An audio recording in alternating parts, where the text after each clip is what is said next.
Hello，各位好。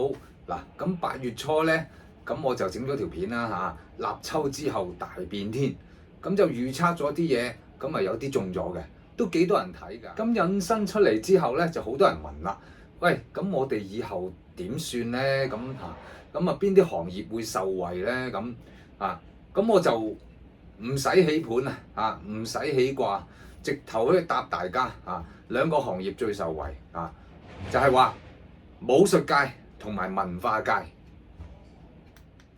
咁點解啊？咁嗱，你日日都見到公共交通工具上邊日日就打交打尖一係就剪腳甲再唔係播手機大聲咁樣咁你見到咁你仲唔係武術界？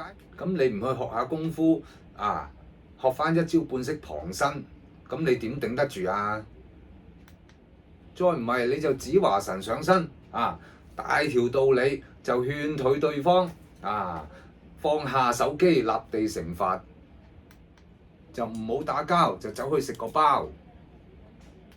我都唔明嘅，你點解要打尖咧？你冇讀過書嘅咩？咁點解屋企唔剪得腳甲咧？要喺嗰啲交通工具剪咧？係咪威啲嘅咧？咁大聲播手機嗰啲，點解你自己唔戴耳機咧？你又要逼人哋聽你播緊嘅嘢咧？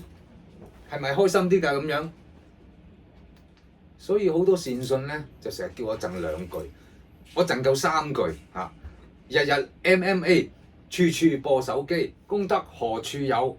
剩翻嗰句咧就俾各位善信咧自己配對啦。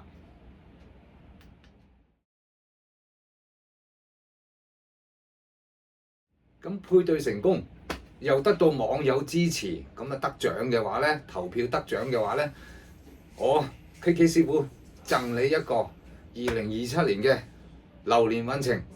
講完。